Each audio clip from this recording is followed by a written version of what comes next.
terms of cancellation yet, because open enrollment is still ongoing through January. But Happy New Year. System estimated between 3 and 70 million Americans in healthcare system insurance this year, possibly because of cancellation. And that is all of us because of uninsured people putting significant additional strain on the already stressful healthcare system. And people are cause insurance costs to go up. I don't think so because I've been golfing for The Democrats are busy trying to leverage their Right. If I knew what caused it, trust me, I wouldn't have did it or do it again. See how you know the motherfucker hurt. Yeah. Damn what caused it. Right. And if I knew what caused it, trust me, I wouldn't have did it or do it again. But it didn't. I just, man, this crept up on me. Like, It didn't. because my back is Usually when you hurt yourself bad, you almost can tell like when it happened, because you know what I'm saying, shit changed immediately. And I just, man, this crept up on me. Like I just, because my back is always. I don't know. Which is why. What was it? Like I sit down when I cut because I'm fighting with it. Like I've always had it. No. I don't know. Just because it's Thursday. No other reason. 607, that's why. Yeah. Just because it's Thursday. Because gas prices, that's why. 607, that's why. Yeah. Because gas prices. My city going up in flames. So it's funny because when I hear my city going up in flames, so it's funny because when I told my mom I was moving down here, she was like, "Shawn, you gotta be careful. It's crazy." She was like, "They racist. It's crazy down there." I said, So "You know what? it's Minneapolis. No, Everything I'll tell you the story. Minneapolis call it racist. So it is. So Minneapolis is Everything else. everything around it. Minneapolis St. Paul are very little areas, but everything around it is rural. Like there's a few pockets of a lot of people. Yeah, There's a bunch of rural. And I would say it's worse out here than down here. You get to make notes and all that. Yeah, things change. And I would say it's worse out there than down here because down here in small towns are So what happens is a lot of small towns there are just white people. that's it. Okay. And see what they get you. No.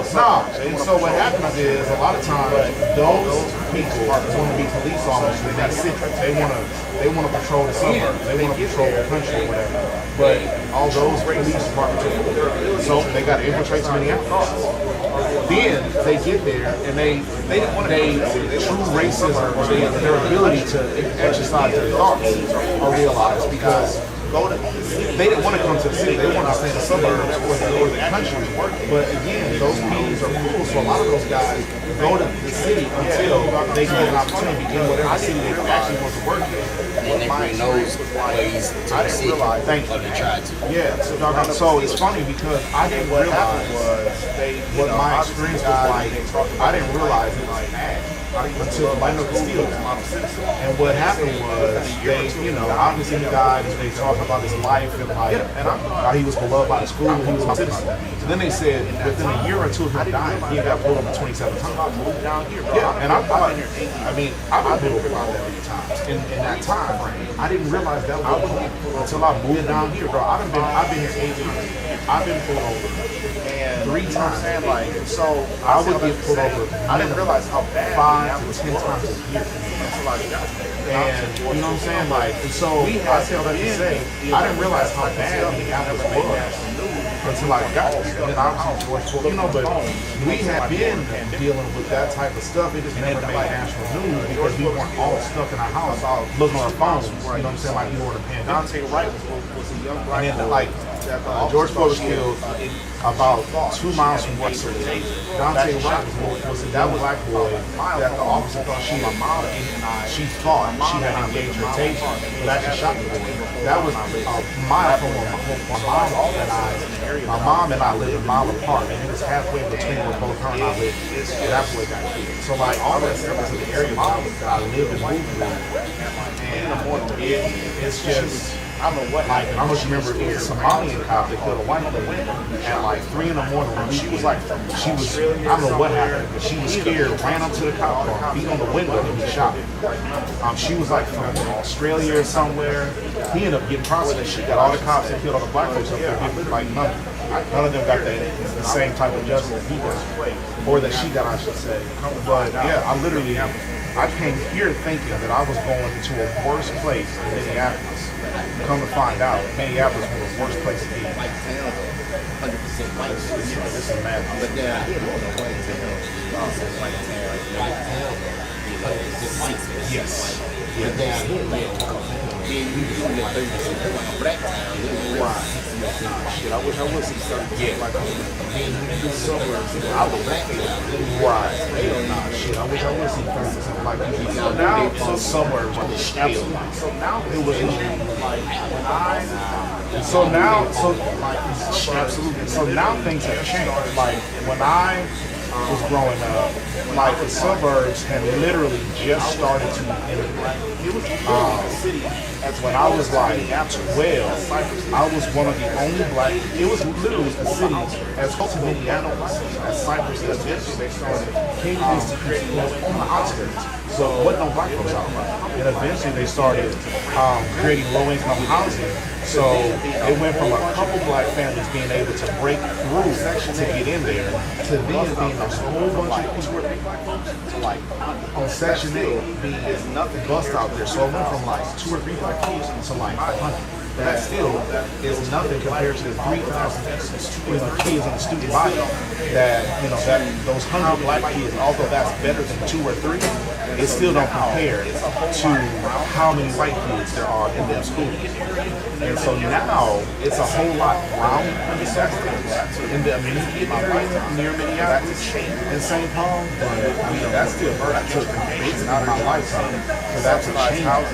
With reverse gentrification, now they're trying to send subsidized housing out to the suburbs so that they can make room for nicer homes there in the city. You know what I'm saying? So but yeah, they started that in the 90s out up there, but it didn't really take hold until like late 90s, early 2000s. And then Minnesota is a refugee-friendly state. So we have a ton of people from Cambodia and Laos. Of course. Vietnam. Of course. They don't call it. I haven't heard of Well, so here's the problem. It's causing nothing. Other people mind their business. But here's the problem. They mind their business. But ultimately, the media has both sides so brainwashed. They got African American people thinking Somalians are this, Somalians are that, Somalians are this, that, and the other. So it's not, and they got Somalians thinking black people are lazy, black people are good. You know what I'm saying? So it's not our fault that we see each other the way we do, because the media got about it. They don't want unity, so they got us thinking crazy things about each other. But one of my best buddies lives in Houston, from Minneapolis, where I'm from. We went to high school together.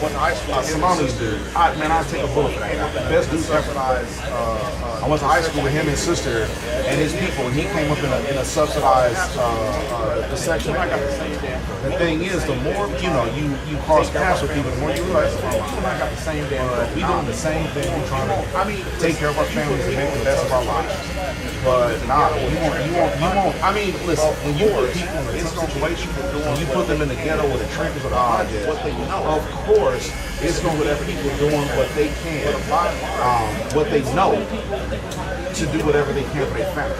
But by and large, it's people from India. So it is, they just got, it's different, but it's still. So it is, but it's different, but it's still the same, and it's still for the same reasons. It's still they are uninformed, misinformed about what black people in America have done to even get their black asses here. A lot of people don't understand coming from these other countries. So they come here. What the civil rights did for them And who did all the sacrifices? You know what I'm saying? So they come here and they calling us lazy. They don't understand all the sacrifices we made to make it so that they can get here and have the pursuit of life, liberty, and you know, the pursuit of happiness. They don't get it because they've been intentionally uninformed or misinformed about how black people move in this country. And it's a shame, but that's the way it is. But to answer your question,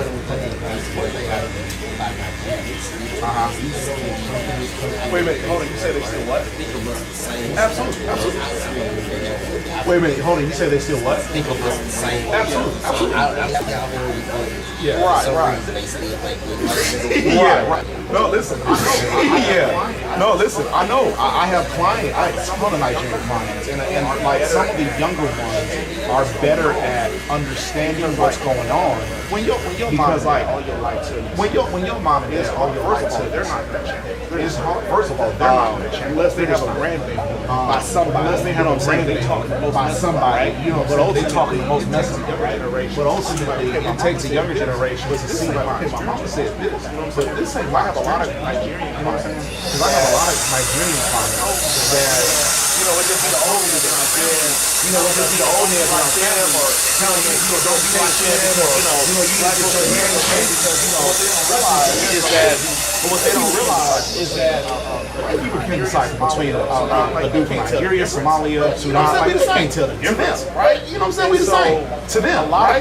And so, a lot of my younger Nigerian clients, like even guys like my age or around my age and younger, I still like, I had a guy, I had a guy a couple months ago. He comes here still, but a couple months ago, he asked me what these black people in America have as culture, and I just was like, well, I'm asking. And he's like, well, I'm asking a serious question. I said, I'm not getting mad. I just want to understand what you mean. And he's like, well, you know, in my country, you know, we have culture and we have it be passed down for our from our children, from my eldest to our children. And I said, he goes, from my purview, all I know about black people in America is hip hop culture, and that's our culture. And I said, how is it? Yeah, right. And I said, how is it? Yeah, right. And I said, how is it not culture? First of all, second of all, why do you think that because you came here and you had the ability to know where you come from, that you have the right to tell me that the people that made it so that your black ass can get here don't have culture? What do you mean? So what is his culture? I couldn't tell.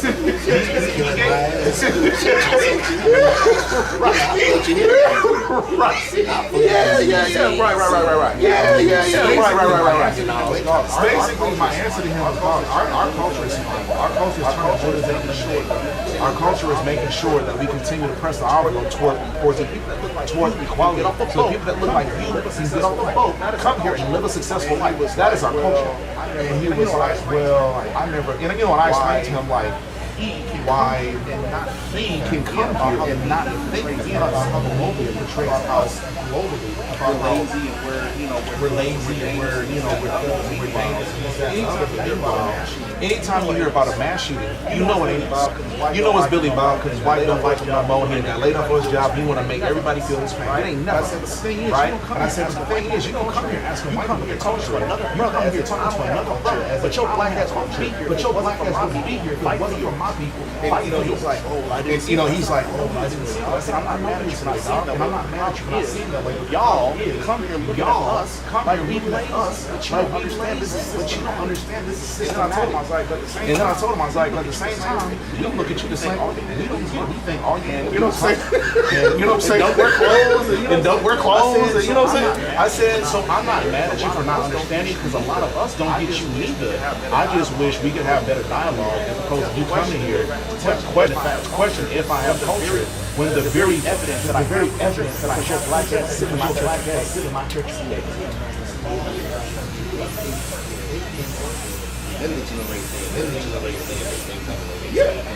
Yeah, right. Yeah, it was so because I mean, Pretty bad. Right. And it's funny. And it's funny too. You make another. You remind me of another point. I did. So one of my clients some years ago told me he's a Nigerian, darkest ink. Okay. And he told me he came over here in 2000. And he said he goes, I never knew I was black. And I said, I'm talking about darker than he said, I never knew I was black. I said, right. Well, okay. So hear me out. So I never knew I was black because in Nigeria we don't talk about each other. We don't call each other Nigerian. We call each other Igbo. I forgot what he said, bro. We don't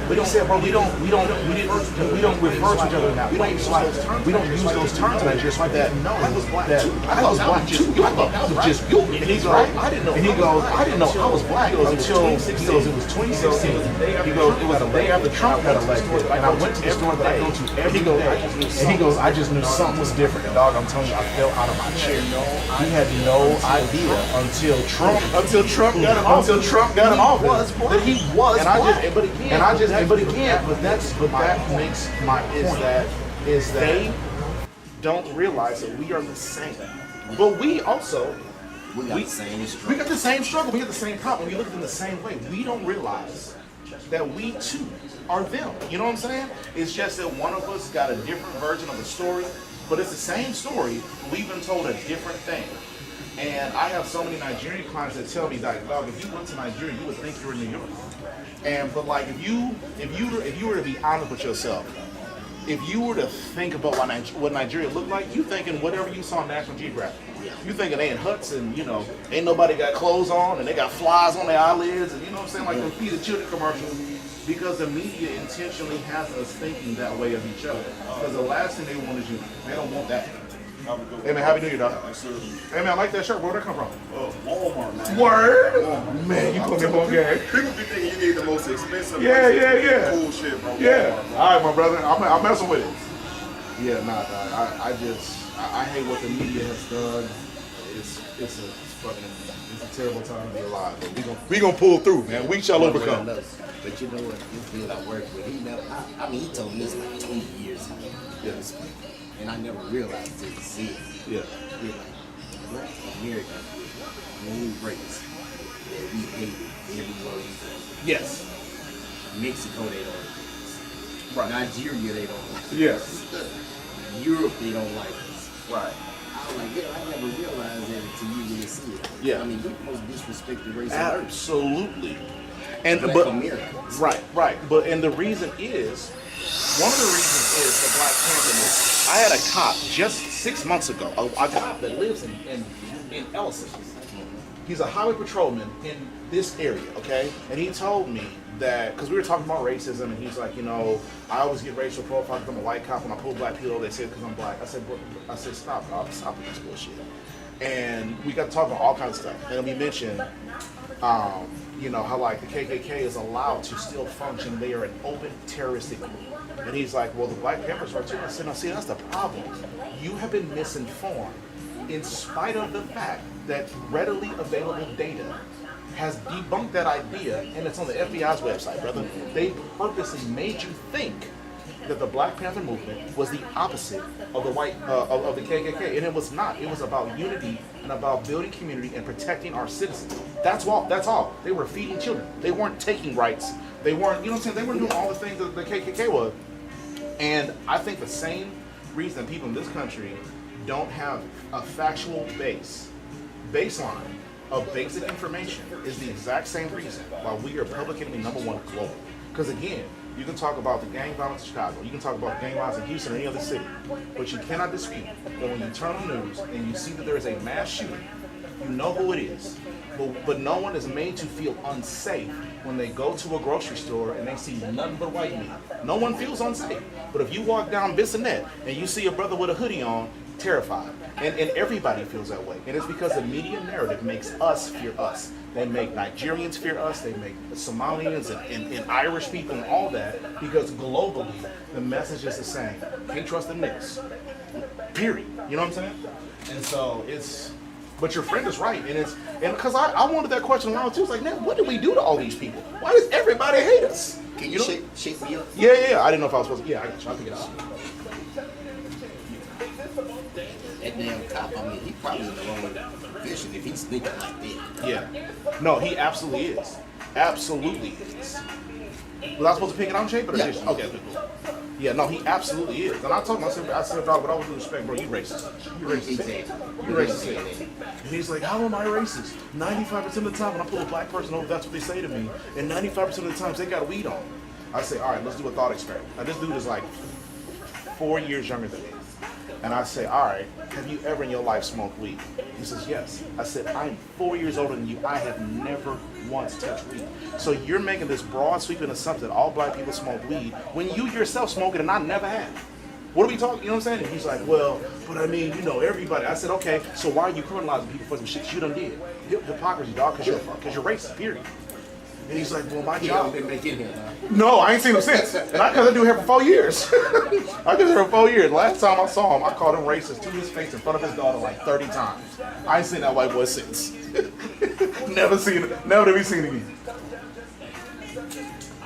Yeah, and I just know to stay off 290, I'll tell you that much. I ain't never driving on that stretch of road, I'll tell you that much. If I do, I'm in the passenger seat, baby. I am not taking no risks. Yeah, I mean, I guess he's in the right profession because I think, you know, highway patrol, that's what they, I mean, that's what they want to do. They want to get some racist people. I mean, it's got to call a spade a spade. Right. Yeah, no, he was loud and proud about his racism. Black people have their own problems, and this, and I said, man, it's incredibly crazy that you adapted, that you're a policeman saying this shit with your whole chest. You made every word of it. One time he told me his higher up made him do sensitivity training because he pulled a black woman over, leaving Dallas, coming to Houston. I guess she had made a hair appointment, and it was like a really early hair appointment. And so she didn't want to book a hotel in Houston or pay for another night in Houston at this hotel. So she just stayed where she was at in Dallas and planned to just leave really early and drive here in the morning for her hair appointment, okay? So he pulls her over at 7 a.m. Or not, 5 a.m. He said 5 a.m. for she had a 7 a.m. hair appointment.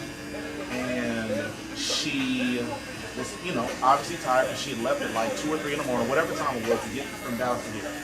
Okay? And so she told him that he was making her late for her $1,600 hair appointment.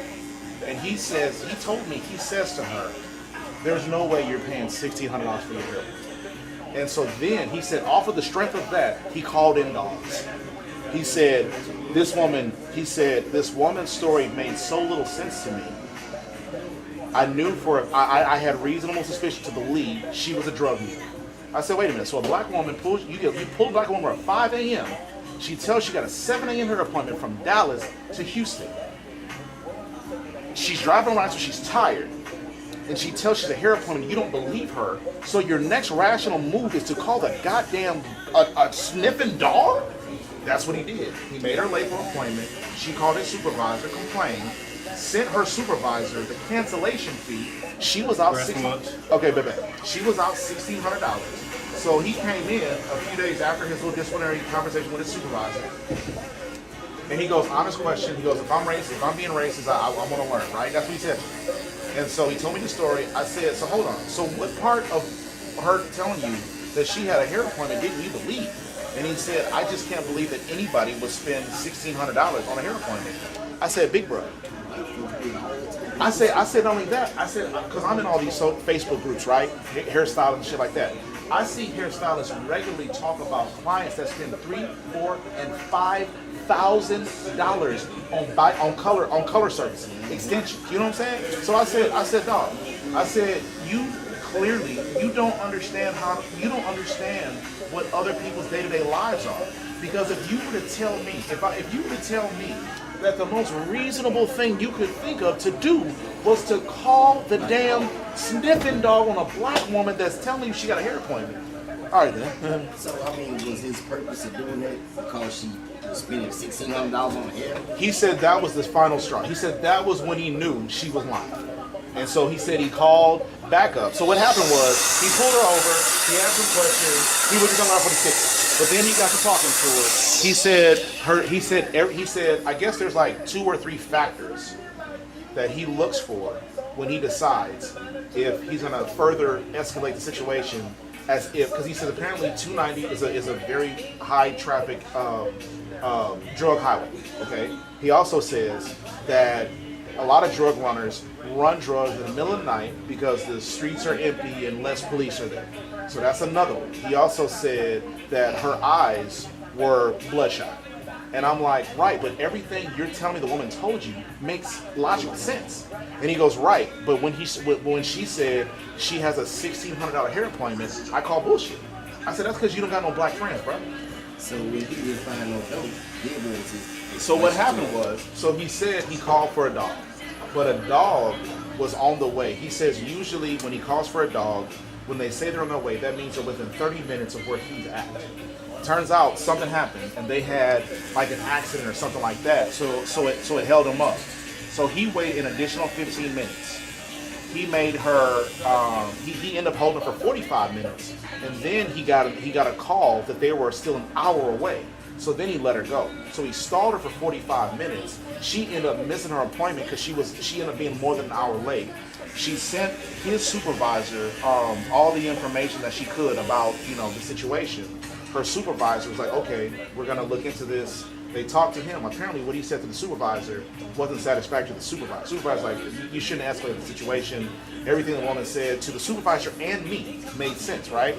And so he said he now has to do sensitivity training, racial sensitivity training, before he can get back on patrol. And he goes, I didn't feel like I did it because she was black. I did it because she was on a highway known for drug trafficking. It was overnight, which again, he goes, I have I need 3 of X amount of factors to be present before I could, elevate or escalate the situation to where I bring in a dog or whatever. Now, really, do you really think he did it for one? I don't. That's my point. But that's what I was telling him. I said, dog, respectfully, I said, I ain't gonna say his name because he who knows who's watching. I said, bro, respectfully, dog, you don't know enough black people. I'm probably the only nigga you know in your life that will have a conversation with you and tell you racist, bro. And he's still a cop. Oh, he's still a cop. He gonna end up killing black people. Yeah. I guarantee. Yeah. Out of fear. Yeah. Yeah. Nah, he's definitely a Fox News watching, Trump loving. Yeah, nah, he all of the above. This is the front. Is it brown? Wait, well, hold on. I got you. Just tell me where. Oh, no, okay, I got you. You see what I'm saying? Yeah.